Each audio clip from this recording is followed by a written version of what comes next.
With dogs and Leuku, I returned to the place where I made my last video with the huntsman, and I picked up that same piece of maple branch and I kept on chopping on it, and chopping and chopping, and once I'd finished what I was doing, then did it occur to me to check my edge. So I don't think this rolled with one chop. I think this was a small roll that I chopped and it got bigger, and I chopped and it got bigger. And I think it's kind of promising in as much as there's no break. It's all roll, and it shows you how thin that edge really is. So I'm gonna convex this. I'm probably gonna put a little bit of a recurve here and convex it out, and I'll keep it flatter here and here, focusing my convexing on the really choppy area. My dad years ago, when I was a child still actually, he gave me a machete. My mother made him blunt it, but he told me that the machete guys that he saw on his travels would focus their sharpening efforts on this area here and this area here. You know, for this kind of thing or for this kind of thing, I guess, right? And this is the choppy slashy area. Right, so before I take this to the Tormac, I thought we might see how this steel behaves by hitting it with some steel. So we'll try with this smooth little Stanley here. Just see what happens.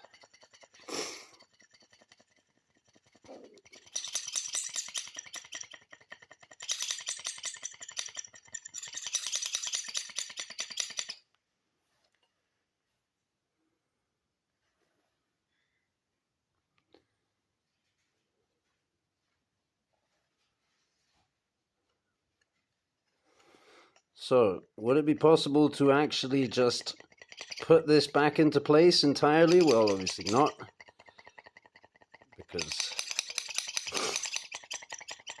the steel has thinned out. So it's not all just going to fit back into place. But as a field repair,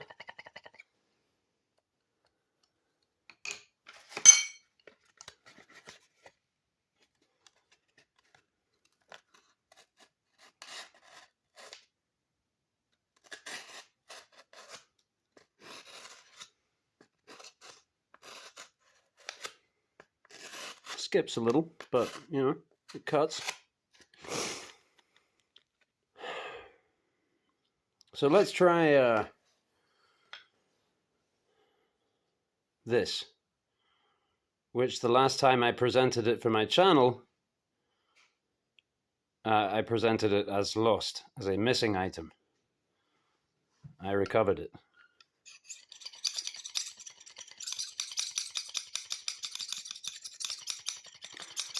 I believe this is CPM 3V. Oh, excuse me. CPM 154. Whatever it is, it's very, very hard.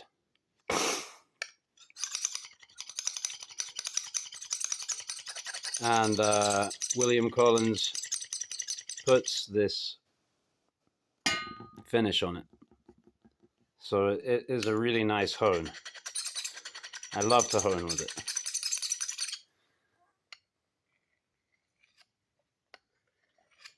You know?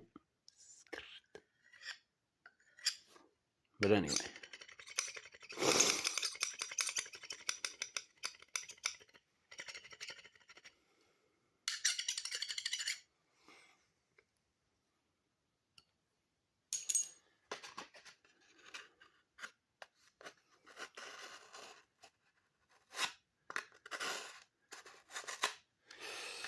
I mean, it does still skip. And we could also try with this hefty steel here.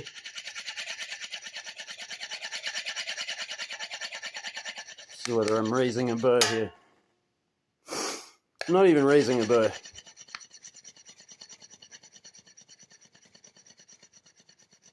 So I'll hole in a little bit here.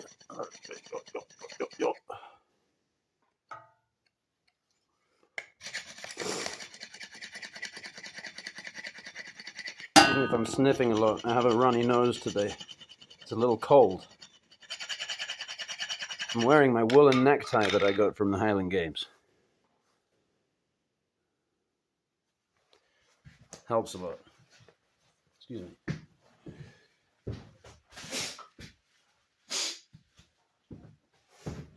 Right.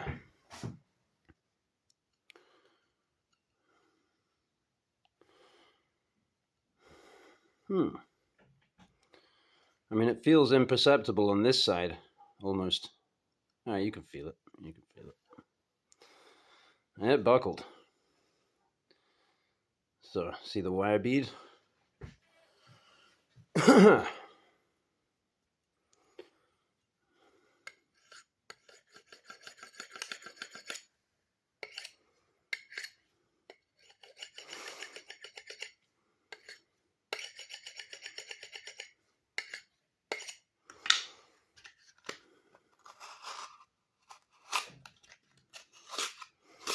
I mean, the whole thing, especially if I wanted to keep chopping with this, it's working at 90% or more. But yeah, I'm going to do as Jimbus Maximus and also Tim at Kukkali Bushcraft. They have advised me that convexing is the way to go. As in any case, I kind of am more and more tending to a pine when it comes to knives, as well as, of course, axes and things. Convexing. I like it. I like it a lot. Right. I got a lot more to get through. But yes, convexing is my bag. I took the thong off this and put it on my castrum dangler today. Discovered that there was a really weird burr on this thing that had lifted up there. Anyway, I removed it with this. So, that's going to the grinder. See you later. Now, the sheath, I had repurposed. So now I want to really make myself it falls out of this kydex now. So I could tighten it up, I guess. But this shape really doesn't have much for the kydex to latch onto. It's only really this thing here. Otherwise it just slides out. So I think I'm going to make a leather slip for that. Now, the other day, I got this in the mail. I made a short about it because I saw this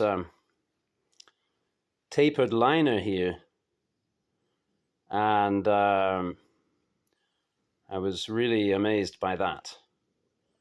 Now, Jimbus Maximus, again, shout out.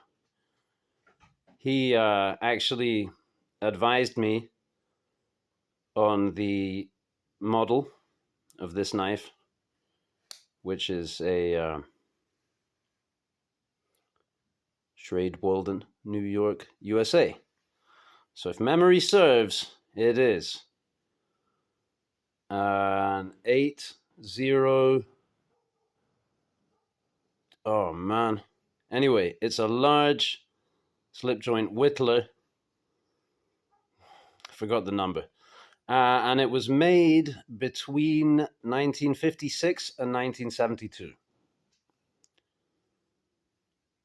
And it's a beautiful knife, I think. This feature, which I don't believe I've ever seen before. Certainly if I ever did see it, I didn't know what I was looking at like I do now.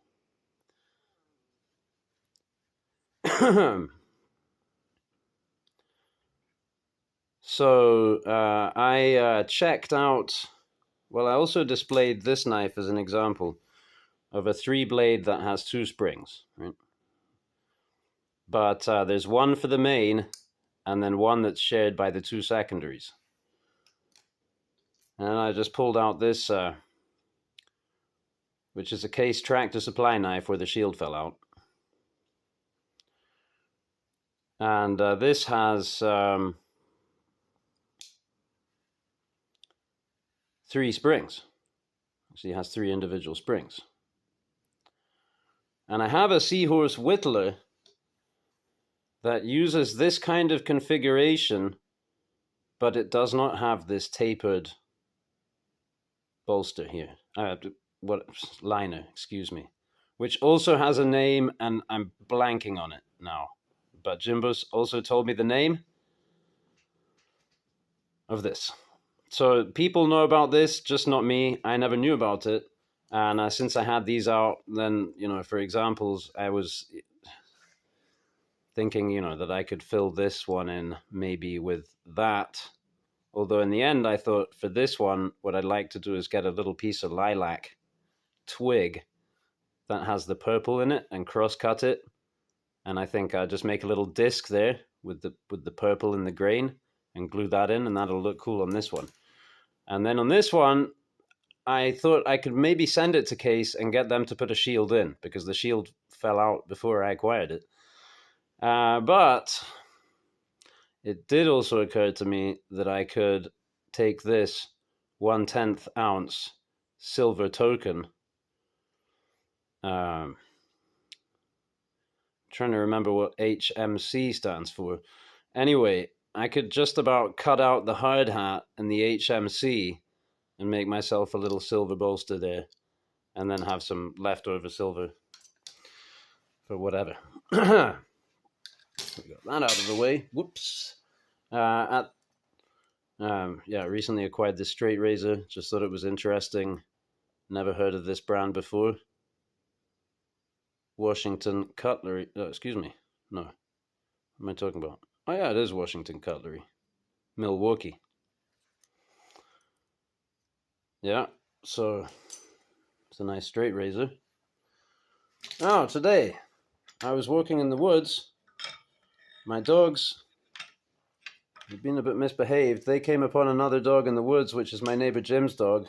And, much frothing at the mouth ensued, and it was crazy. But in passing, while we were dealing with that, Jim handed me this, which is a saw, which the last time I saw it, well, the first time I saw it was in the consignment store, or a thrift store, had still had the original sticker on it, Fiskars. But Fiskars doesn't make anything like this anymore, I don't think. So this maybe my guess is it's maybe from the 90s or something. So it has it's not like the Japanese saw. It is a pull cut, but it's a cut teeth that you can sharpen and you can bend them out and kind of maintain. And it has a button lock, which works most satisfactorily. And the handle did not have this finish. So now we have some spalting, because, Jim, it's not the first time this has happened. He found something that I left in the woods. This must have fallen out off the four-wheeler or out of my bag while I was on the motorcycle or something. Who knows? But out in the middle of the woods, he found it, and it was deteriorated. The wood now has this like spalting effect, which is kind of cool. Well, it's from the rust, from the metal, of course, but adds a bit of character. The sticker is gone, and he put a new finish on me, and he actually presented it to me already maybe a week or two ago, but he wrote my name with a C, and I told him he had to do it again. I did, and he did. He redid it, He got there and he scraped it out, and look, it's perfect. You can't even tell that happened. So how about that, huh? Now I'm really smiling. That's so cool. I just watched Tim from Kukali Bushcraft was rehafting an axe, or has rehafted an axe. Now after this thing with the rolling the edge, and it's getting cold, so I'm wearing the wool tie. I'm behind on the firewood. It's axe time. Okay, so I just sharpened this one up,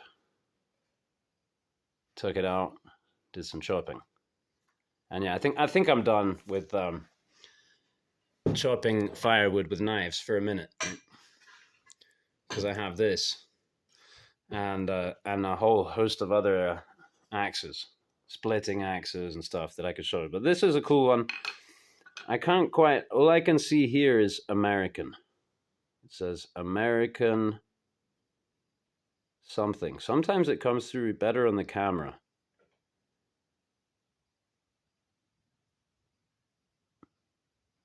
So if anyone knows what this is, please advise.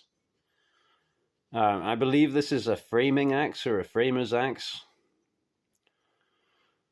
So it's a hammer and a nail puller and a hatchet. And this was not so long ago, was a beech tree that I cut. So it's pole wood. You can see the grain there very nicely. I started cutting it out, the shape, when it was green, and then I put it into a plastic bag and forgot about it for a month. And when I took it out, it was very moldy. But of course, the moldy layer kind of whittled off. And since I took it out, interestingly, there's no sign of cracking here. So somehow that bag treatment, it was like all the humidity sucked out of the core and out to it was all that mold was like sucking on it or something. It was an interesting, because now it's not seasoned. You know? It was, you could say a month and a half ago, it was definitely still a tree.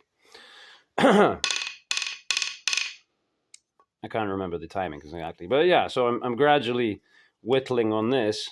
Obviously, if it's green, you're not going to do it all in one day, because it keeps getting whatever the opposite of swelling is, right? The wood is contracting. So this is going to go down, it's going down a lot further than the last time already. But, maybe I'll put it in the oven now to dry it out. So that's how I do it, is from here, I just figure out what's going on. And it's not perfect, actually. It's already kind of a little too skinny in areas to have a perfect seal. But, me with all my epoxy, I'll just kind of, that's fine, actually. It's not really a hang up, maybe a little one there.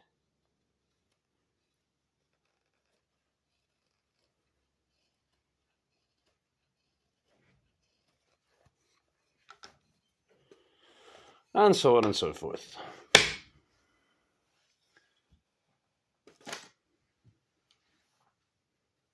Well, I actually banged through that. And now I have nothing else to say, except thank you for watching, and have a nice day.